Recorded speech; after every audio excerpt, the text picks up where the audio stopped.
The National Center for Science Education Director, Eugenie Scott, told me that her organization does not support self-organization because it is confused with intelligent design.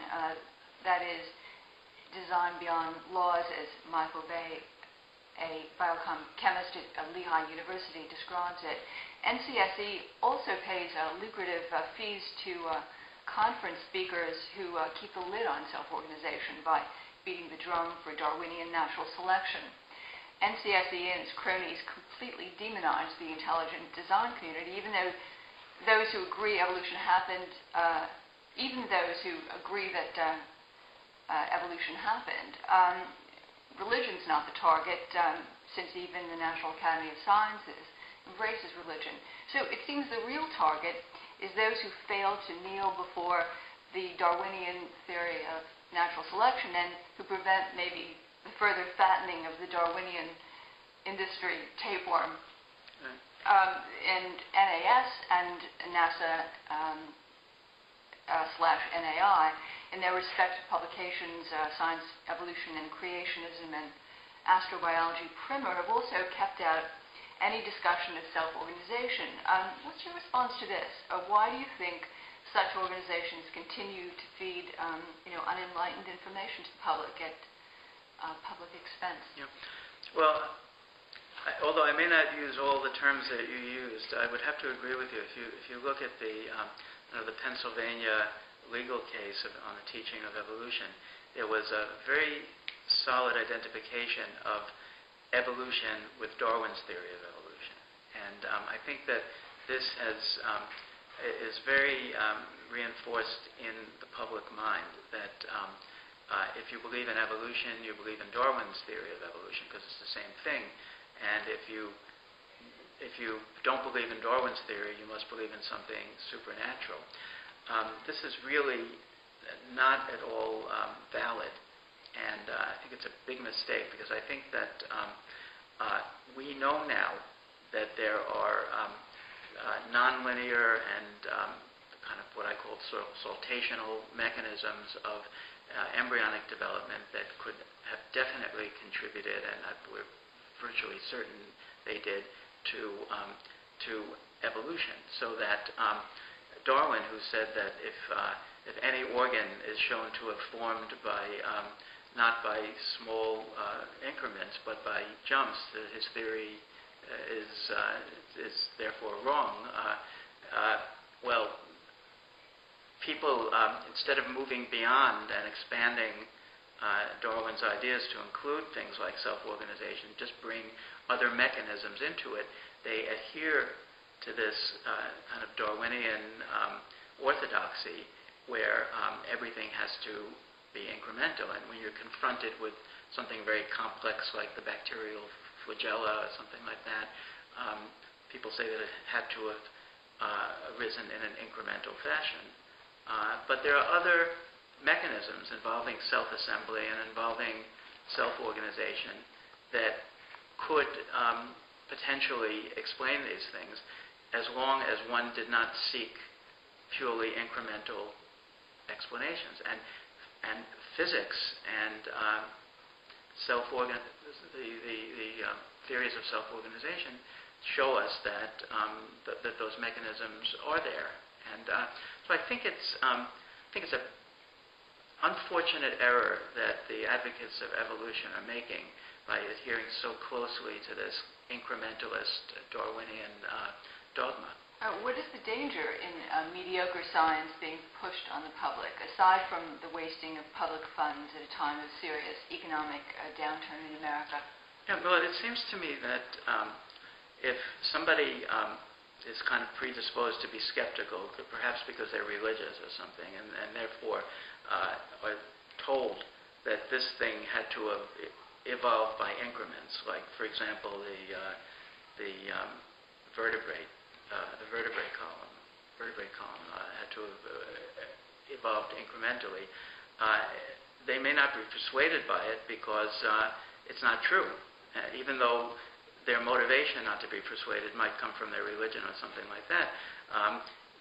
Then scientists who are working on this embryonic mechanism have shown that there are non-incremental mechanisms that produce these things. And therefore, everybody that's been assuring this skeptic that it's all incremental turn out to be wrong. It really undermines a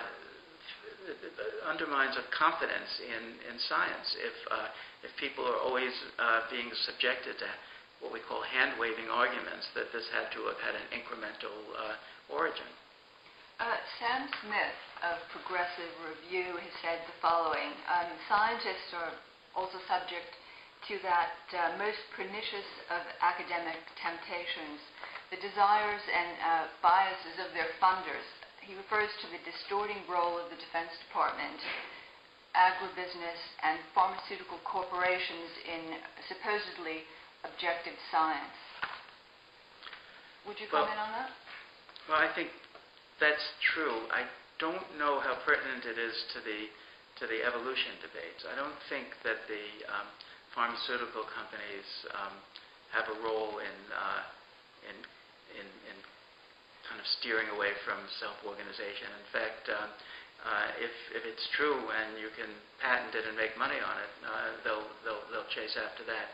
So I don't think that the businesses, although they do have this grip on scientific development, I don't believe that they're ideological in that way. I think that the ideology really comes from kind of entrenched old science, and I think that people who are educated in biology with no sense of physical sciences, I think that it's really the inertia and the kind of obduracy comes from a side of the scientific establishment rather than from industry. As a common language has begun to be created by you and your Altenberg colleagues in an effort to bring various scientific fields together, will the public's need to know be taken into consideration as well? Do you envision a kind of science ease happening, a plain speak on the order of legalese, the attempt by the legal community to simplify document language because law firms have gone global? I think that there are people working in all sides of science that want to communicate with the public. I think that the loudest voices and sometimes the more facile and appealing writers have been kind of retailing old ideas, unfortunately. I think that as kind of younger people come into the field that are more open-minded, some of them will also have a facility with public communication. And I think that that newer ideas will get out and people will understand that evolution happens, but it doesn't necessarily happen the way Darwin said it happens. Sometimes it does, but it happens other ways as well. And I think that it will be to the benefit of everybody if evolution is acknowledged and incorporated into the broader culture, which it isn't now. It's kind of in a losing battle. I think the only way that can happen is by not communication of bad ideas, but communication of good ideas. But can it be communicated in a simpler way? Oh, definitely. Can the language, can the jargon be broken down so that the public can get a handle on it? I mean, that seems to be a problem for the public. Right. I think that you can use metaphoric means of communication. Like I tried to do it with talking about water having waves and having vortices and it being something different from the molecules themselves that the water is made of. But I think people are responsive to that sort of thing. They're more responsive to that sort of thing than to people pointing to a complex organism and saying that it had to have been built up in incremental means. People don't buy that because it's not true. How much of a makeover of the